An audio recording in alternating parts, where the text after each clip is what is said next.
Olá, futuros colegas, mais uma vez com vocês, Bruno Macacari, para tratarmos de sentença penal e mais especificamente de FGV. Com isso, a gente se prepara e sedimenta aí a nossa preparação para boa parte dos tribunais do país, para os concursos de boa parte dos tribunais do país, porque, para o bem ou para o mal, tenho dito que a FGV tem aí assumido a função de organizar boa parte dos concursos Brasil afora, né, para ingresso na magistratura. Por isso, então, é que é bem relevante nós analisarmos um histórico recente de provas, sobretudo porque também a segunda fase tem ficado a cargo da própria FGV, tá? Nós temos tido aí alguns tropeços recentes, né, o que acende o sinal de alerta efetivamente, não só na elaboração do caso, como e também principalmente na correção e no julgamento dos recursos, o que nos preocupa muito, né? Porque uma coisa é você reprovar porque não sabe, outra coisa é reprovar porque não foi corrigido sua prova com o cuidado necessário ou porque o recurso também não foi analisado com o cuidado necessário. Né? Nós soubemos aí de um histórico recente em que vários candidatos questionaram a correção. Olha, aqui está o conteúdo na linha tal, isso bate com o que está no espelho, né, no padrão de correção de vocês, e a resposta foi única e igual para todo mundo, que não se discute o mérito da decisão. Tá, mas eu não estou discutindo o mérito do espelho. Eu estou dizendo para você que o que você pediu no espelho está na minha prova. E ainda assim a resposta uniforme para boa parte, né, para todos os que tiveram recurso indeferido foi a mesma. O que não faz sentido nenhum. Bom, vamos parar de chorar porque não adianta.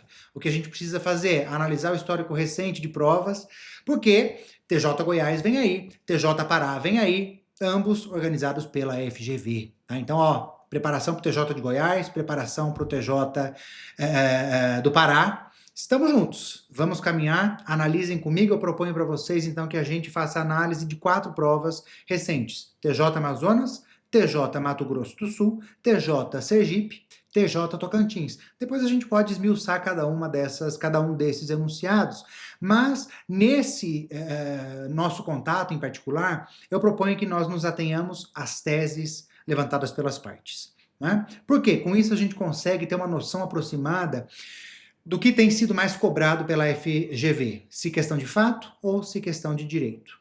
Tá? Eu já analisei esse histórico recente e me parece que, de fato, a grande controvérsia tem girado em torno de questões mais de direito, aqui abarcando previsões legais, classificação doutrinária de crimes, jurisprudência recente. Tá? Então o foco tem sido principalmente, o principal foco tem sido de fato esse. Tá?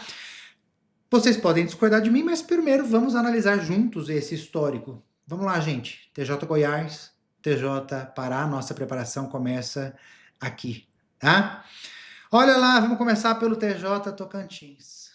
Por que o desânimo? Porque para mim foi a grande derrapada dos últimos tempos em matéria de concurso público para ingresso na magistratura, foi essa prova estapafúrdia do TJ, eu não consigo usar outra palavra, enfim, eu não consigo me conformar ainda, do TJ Tocantins, tá? Vejam que o enunciado, ele foi bem curto, né? Sequer aqui houve a formulação de teses a serem apreciadas, um caso um tanto quanto esquisito, tá? Eu só mostro ele para vocês aqui, ó, só para não deixar dúvida, que é do TJ do Tocantins, um enunciado extremamente curto, tá? Mas, lendo esse enunciado, nós observamos que o problema aqui residiu sobretudo em questão de direito, tá? O peso grande aqui dessa prova foi o trato do enquadramento típico das condutas, até com desclassificação, que era esperada aqui, de organização para associação criminosa, tá?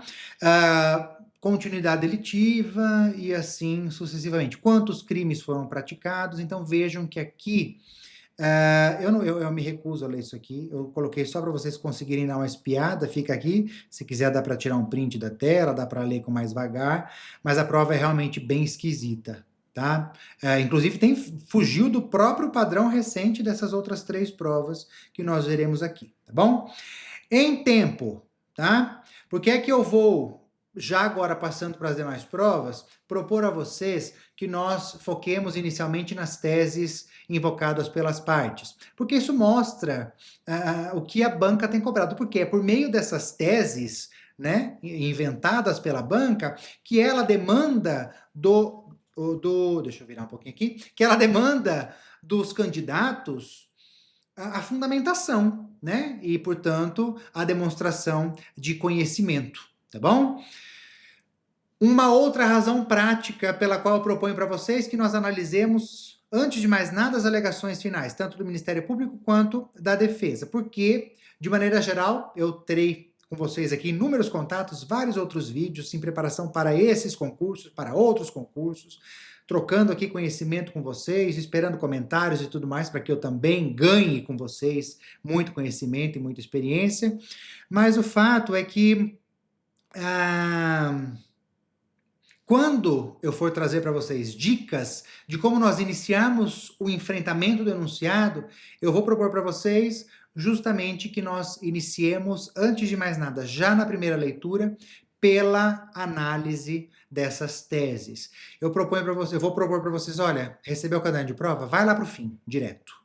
Lê o que as partes alegaram e depois comece a ler o caso. Por quê? A gente já consegue aproveitar logo essa primeira leitura para, cientes do que foi alegado, começarmos a procurar as respostas no próprio enunciado, tá? Porque parte dessas respostas estará ali no próprio enunciado e depois eu vou analisando, por exemplo, o TJ Mato Grosso do Sul com vocês vão perceber como é que isso se dá, tá bom? Vamos então à prova do TJ aqui, Sergipe. Vamos subir um pouquinho aqui. TJ, Tribunal de Justiça do Estado de Sergipe, tá? E agora a gente volta aqui para o enunciado e nós chegamos aqui mais abaixo, deixa eu diminuir um pouquinho o zoom aqui para facilitar a nossa visualização. Nós tivemos aqui nessa prova apenas um acusado, percebam a constância do acusado Alberto, né? Eu achei isso bem curioso, é Alberto para lá, Alberto para cá, Alberto para tudo que é lado. Como eu disse já para vocês, alguém tem um ranço muito grande com algum Alberto por aí. Bom, e aqui estão as alegações finais. Vamos ver o que a banca cobrou, porque é a banca cobrando de vocês aqui, né? Aqui, ó, em alegações finais, começa aqui porque o Ministério Público, né? O Ministério Público é o primeiro a falar em alegações finais. O Ministério Público sustentou procedência do pleito acusatório à luz das provas,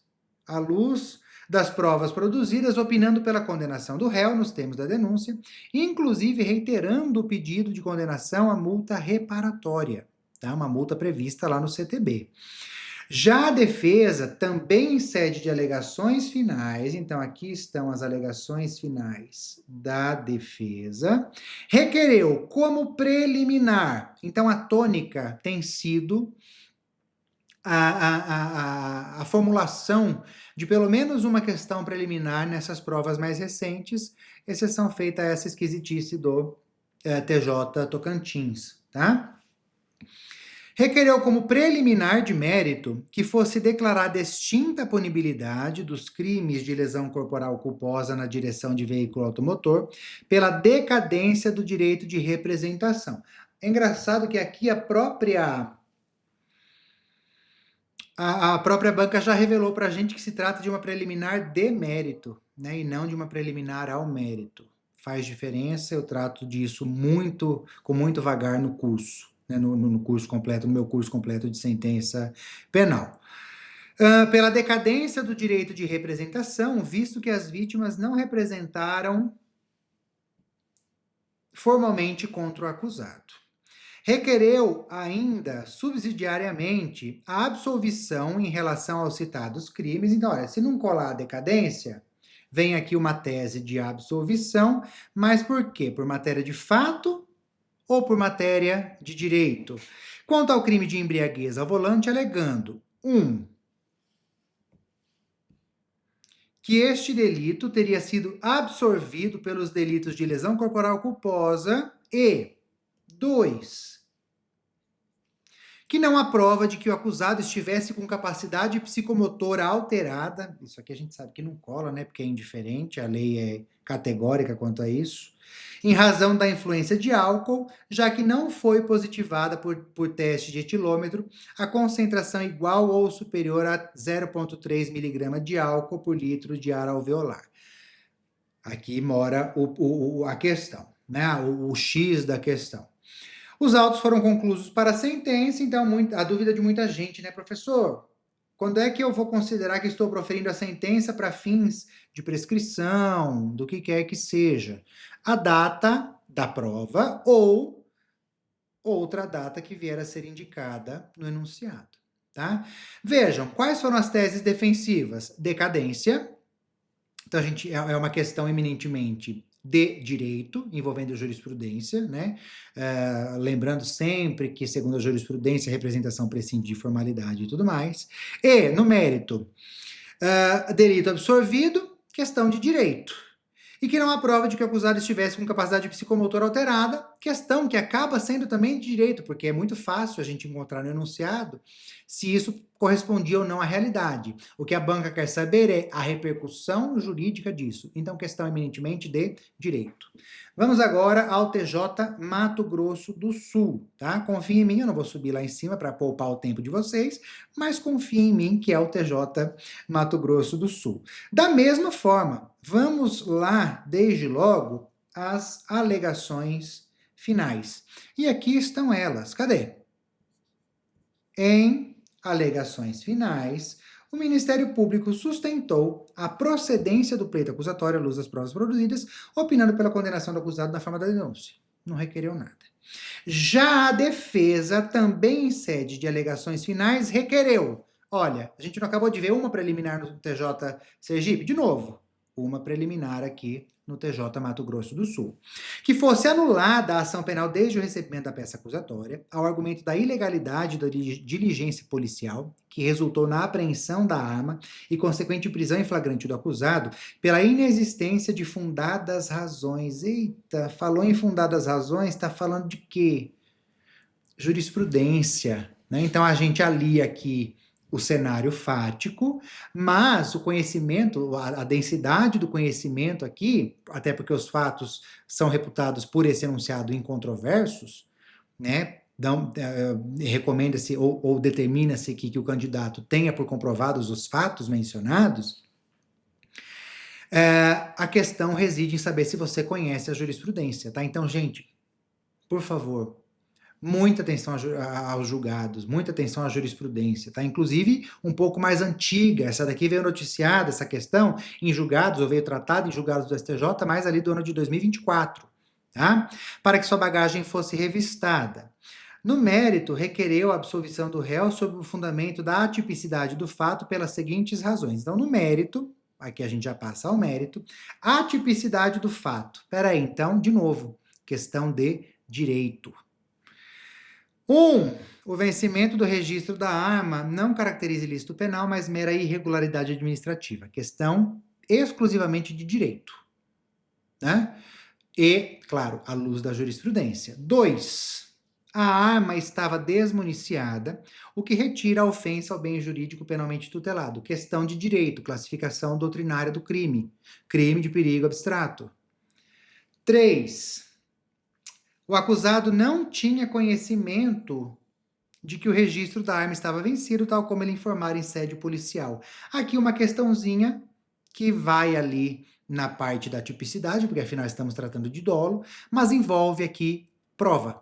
Então reclama a análise da prova, e a mim me parece, eu estou aqui assumindo um risco, porque afinal ainda não soltaram o espelho, e eu não duvido de mais nada, mas pelo teor do enunciado, dizia-se lá que o Cabra, quando foi abordado, de novo, quer ver o nome, gente? Vamos ver o nome de novo? Eu não aguento, o pobre do Alberto, de novo o Alberto, tá bom? Ele estava com o tal do registro da arma em seu poder, registro esse que estava vencido já há 2 anos. Eu não vou culpar muito o Alberto, não, porque eu sou rei em esquecer que minha CNH venceu, tá? Mas me parece que a saída seria por aí. Peraí, como é que ele não sabe que estava vencido se ele estava com o trem na mão e o trem estava vencido há 2 anos, né? Mas vejam que predominantemente aqui a gente está tratando de questão de direito, né? Então, sem muita preocupação aqui com a apuração da procedência ou não do pedido da denúncia com base fática, tá?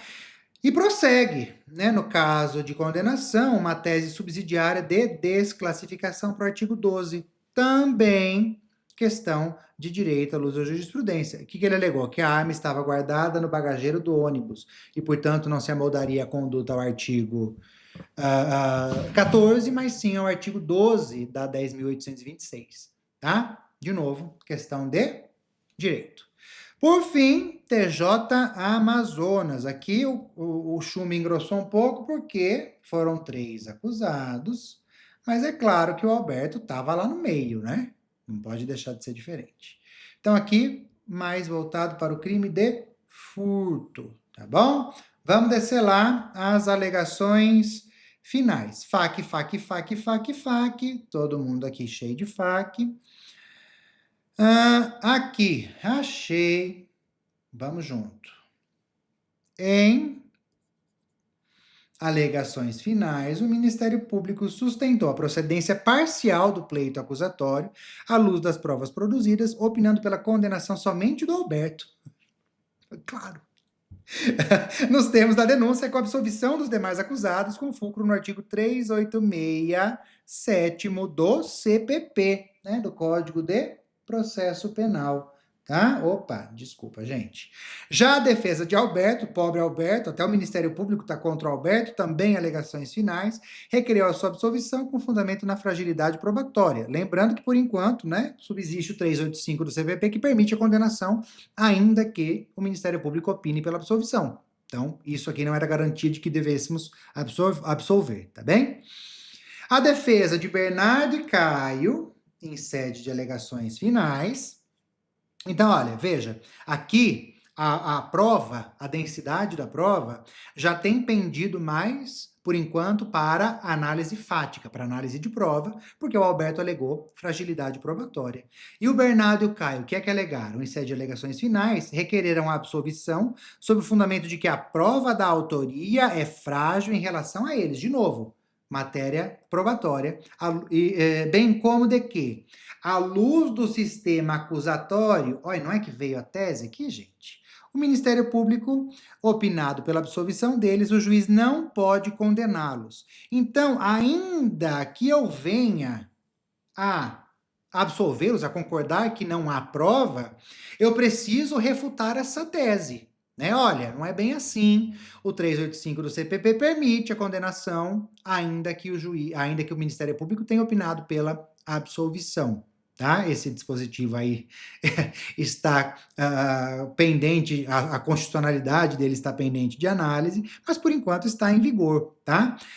Subsidiariamente, requereu o reconhecimento da participação de menor importância, que conjugando matéria de fato com matéria de direito. Olha aqui a diferença, os autos foram conclusos para a sentença no dia de... Opa, desculpa, gente. No dia de hoje, tá? Então, os autos foram conclusos para a sentença no dia de hoje. E aqui está resolvida a situação. Né? Com isso, a gente consegue identificar o que é que tem sido objeto de maior cobrança nesses últimos concursos.